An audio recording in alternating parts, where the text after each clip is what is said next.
Assalamu alaikum wa rahmatullahi wa barakatuh. Alhamdulillah, alhamdulillah hamdan kathira.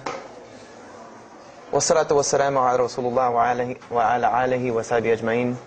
Ashhadu an la ilaha illallah wahdahu la sharika lah.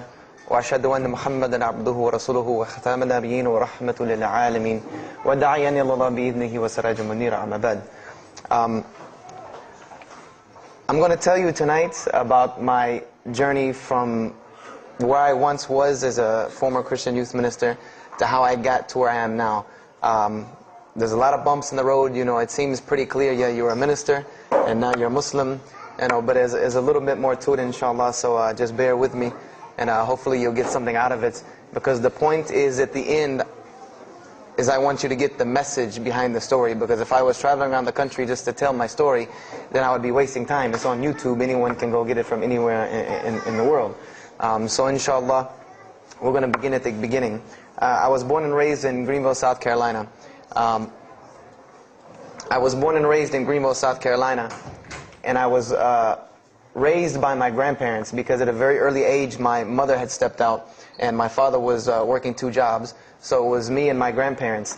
And my grandparents were the traditional, conservative, Southern Christian folk, as they say. They were they were very, very conservative in their ideals and their ideologies, in their ways. You know, as you hear about, people being set in their ways. That was my grandparents. Like we did it this way, and this is the way you did it every single day, and that was it. And we were very religious in the sense that we went to church on Sundays, we went to church Sunday evenings, we went to church Wednesday. And in Christianity, that's considered very religious. And it was not hard for us to go to church, and it was not difficult for my grandmother to drag me to church every Sunday, which as a kid is what they had to do, because the church was 2 houses down from our house. There was 2 houses, and then there was the church. So it was not hard for them to drag me every Sunday. And I hated church as a kid because of the simple reason that, we were brought up United Methodist. And Methodist is, for any of you know, it's very traditional. It's not like you think about like screaming and shouting in church and all that. No, you listen to the preacher, you stand up and you sing, you sit back down, you listen to the preacher, you stand up and sing, you sit back down, listen to the preacher, and that's it. That's all that happens. And the pews, as they call them, the chairs are made out of wood, they're hard, you get tired of sitting there, you're fumbling around, playing with the money that my grandmother gave me to put in the offering plate, all of these things. That's what I remember from church as a very small boy.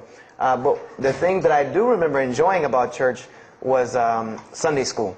Sunday school is what I got enjoyment from, because went to Sunday school, you painted pictures, of like Noah building the ark, you painted, all these pictures of Moses splitting the Red Sea.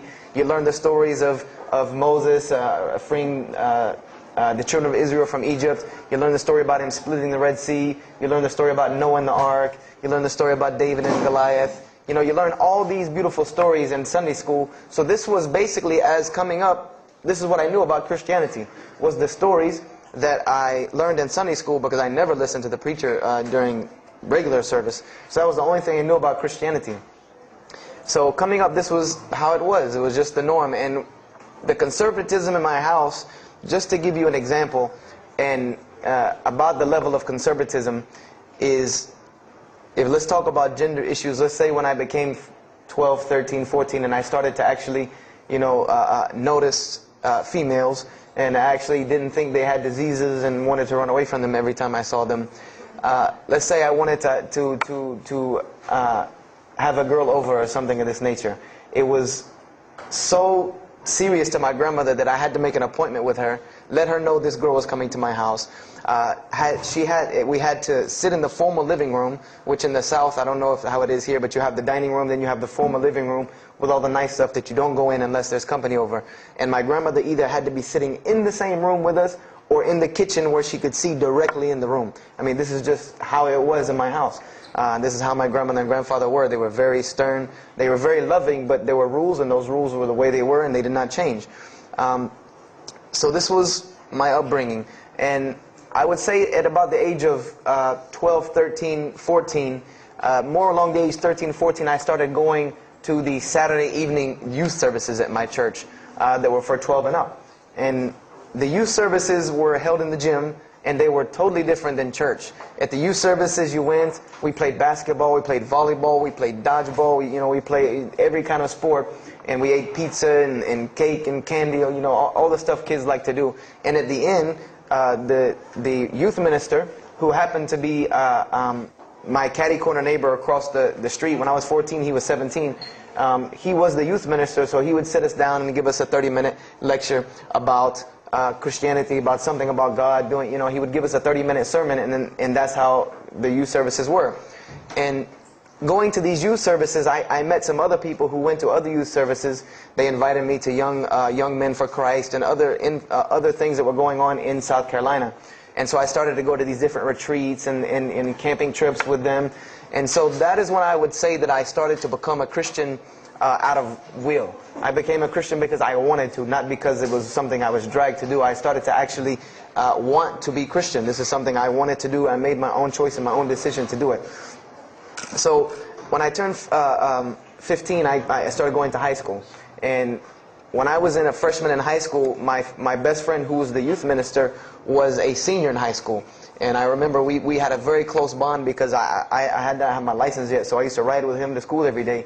And it was a big deal for me to be able to ride to school with a senior, especially since he had a brand new, or it was a brand new, but he had a restored '67 Mustang, which I've always been a fan of cars when I was a kid. So we had a very close bond, and we were very good friends because both of our parents were very similar. They didn't let us do much. So we spent a lot of time with each other.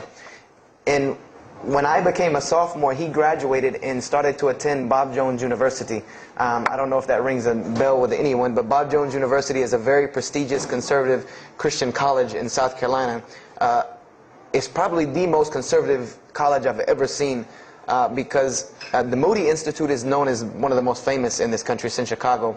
But Bob Jones is conservative to the point to where when it comes to men and women, like men and women are not allowed to get caught talking to each other in a room alone if they're not married, holding hands on campus. The men had to wear button-up shirts or polo shirts tucked in with slacks or jeans. The women had to wear skirts, no jeans, skirts that came down to the ankle, and a shirt that came to the wrist. And this was part of the guidelines for Bob Jones University. You didn't party, you didn't drink, there was none of this that happened at Bob Jones University. And he started going there, and his major was textual criticism. And textual criticism probably doesn't ring a bell with anyone, and to explain it in detail would probably take another entire lecture. But just to give you a brief synopsis of what is textual criticism. A textual critic takes the ancient manuscripts of the Bible, the pieces of parchment that were found all over the world, and he has to learn Hebrew, Greek, Aramaic, Latin, these languages that these parchments have been found in. And he has to take these scriptures and try to find out where they came from, why there are variations in the many different versions of the same parchment. Let's say you have Matthew chapter 1 from the Bible. There might be 5,000 different variant readings of Matthew chapter 1 in 6 languages. And so he has to be able to take all these and sift through them, try to find out why there's so many variations of the readings, and then determine which one is the original. And that's not as easy a task as it seems. You could figure, which whenever the oldest is probably a more original, which is not the case. Since there are no originals, you might have one parchment that is the oldest parchment of the group, but it might be a copy of a copy of a copy of a copy of a copy of a copy laden with mistakes. And then you might have the newest parchment in the series that might be a once over copy from an original, or a twice over second copy from an original. Therefore, it would make the newer parchment more original than the older one. So it's not a very easy field to go into. And he started studying textual criticism, and being that I was his best friend, I started studying textual criticism. Whenever he was, doing his homework or research papers, I was right there with him. Whenever he did a homework, he would always let me read it. Or when he finished his papers, he would give them to me. He would pass down all of his papers to me. Every textbook, when he was done with it, he would give it to me. I started to learn a little bit of Greek, a little bit of Hebrew. So I became, started to become a layman's textual critic, and I applied to Bob Jones University in my sophomore year because it was a 3-year waiting process for Bob Jones. And when I turned 16,